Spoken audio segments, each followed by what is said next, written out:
Bună, dragilor, și bine ați venit la previziunile generale pentru săptămâna 3-9 august.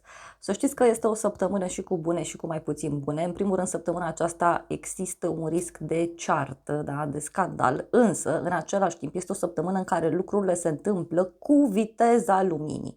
Și în această săptămână este posibil să avem parte de anumite evenimente simbolice, da, simbolice pentru această lună august, adică să se întâmple lucruri care să ne facă să ne amintim de luna august, atât în viața fiecăruia, cât și la modul general vorbind. Mai mult decât atât, poate să fie și o săptămână în care în sfârșit reușim să închidem o anumită etapă în viața noastră care poate a durat de un an și ceva, însă mai mult decât atât poate să fie și o săptămână cu decizii importante. Da? Tot această săptămână poate să aducă și multă vorbă, poate să aducă și un oarecare haos, dar eu cred că e o săptămână în care, repet, lucrurile se vor mișca cu viteza luminii. Începând cu această săptămână, Chiron, da, începe mersul aparent retrograd și în continuare, da, e în niște aspecte cu nodurile lunare care sunt pe o axă a sacrificiului, ceea ce înseamnă că în această săptămână vom mai discuta despre bani, despre resurse, da, despre lucruri care contează cu adevărat pentru noi. Vă reamintesc că în luna august suntem în arcana majoră luna. Luna august e lună de putere și anul ăsta suntem în roata destinului. Deci eu cred că este cu adevărat o lună în care pot apărea mici mari provocări și mai ales și în această săptămână. Da? Provocări poate din viața de zi cu zi pe care reușim să le trecem cu vederea, dar în egală măsură cred că este și o săptămână în care e foarte bine să ne informăm așa cum trebuie și e o săptămână în care, indiferent ce aflăm, da, sau indiferent ce decizii luăm, e bine să le luăm din intuiție și nu din teamă și nu din dorința de răzbunare sau de vreo luptă. Da? În energia lunii, să știți că de regulă lucrurile nu sunt foarte clare, da? Adică e bine totuși să nu ne speriem de orice sau e bine să nu considerăm că orice rază de lumină e și benefică, da? În întuneric, e mai complicat, în sensul în care la lumina lunii nu se văd multe lucruri și mereu am asemănat această arcană cu acel moment când intri într-o cameră întunecată în care n-ai mai intrat niciodată, da? Și din acest motiv este o săptămână în care sau în general o lună în care ni se cere să pășim tiptil așa ca o pisică, da? Pentru că nu cunoaștem teritoriul, nu știm ce e pe acolo și e bine adică, repet, nici să nu ne speriem, pentru că, într-o cameră întunecată, la lumina lunii, nu știu, poate să fie umbra unui gândac pe perete, da, și să se semene cu un monstru. Și când se aprinde lumina în septembrie, vedem că, de fapt, era doar un gândac mic. Pe de altă parte, da, în încăperea respectivă, dacă vedem, da, știu eu, o oarecare luminiță, nu e neapărat că e și de bine.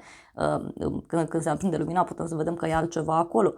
Deci, e o lună în care ni se cere să dăm dovadă de înțelepciune și să nu dăm neapărat frâu fricii sau, nu știu, unor instincte din acesta, da? Pentru că pentru că și săptămâna aceasta veți vedea că e posibil să mai apară mici mari provocări, dar eu zic că e o săptămână în care chiar la un moment dat, uite, chiar în ziua când are loc opoziția la grad exact Marte-Lilith, pe o axa comunicării, pe o axa drumurilor, chiar atunci energia generală e nebunul. Deci mai putem asista pe la tot felul de vești din acestea trăznite și vom vedea în continuare că și în această săptămână toată lumea o să fie specialist pe un anumit sector de viață sau pe mai multe.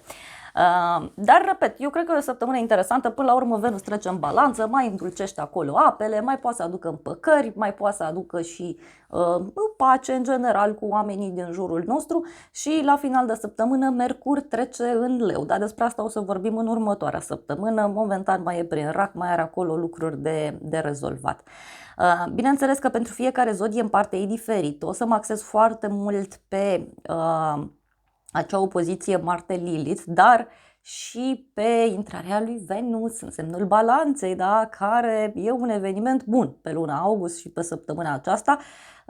Și de asemenea vă reamintesc faptul că pentru fiecare zodie în parte e diferit, deci vă aștept pe aplicația mea să vedeți ce se întâmplă pentru zodia voastră. O puteți instala, puteți să vedeți, au apărut și toate previziunile pentru luna august, atât partea de tarot cât și partea de astrologie. Aveți undeva la 20 de minute de zodie, da? Una partea de tarot și cealaltă partea de astrologie, deci e foarte multă informație, vă invit cu drag pe aplicație. Hai să vedem aici ce spune și oracolul și avem așa un vis care devine realitate. A primi dragostea pe care tu o meriți, da? A te distra. E o săptămână și cu distracție, este și o săptămână în care ni se cere să ne bucurăm până la urmă de prezent, de fiecare clipă. Iar apoi avem aparențe, da? Ați proteja imaginea, mai avem aici o persoană narcisistă. Iar apoi avem nesiguranță față de partener, semnale mixte, iar apoi avem o poțiune a iubirii.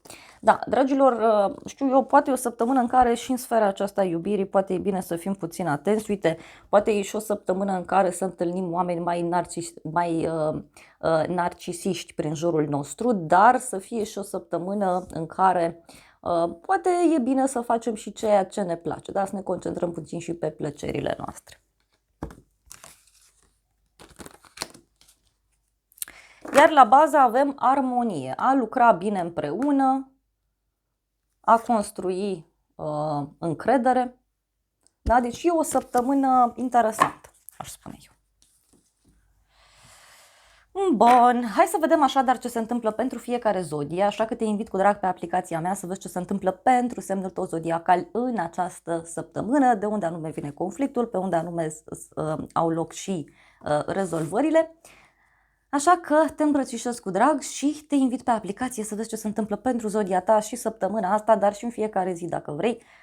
Există și astfel de filmări acolo, dar și pentru luna august poți să vezi ce anume îți rezervă astrele, dar și cărțile de tarot.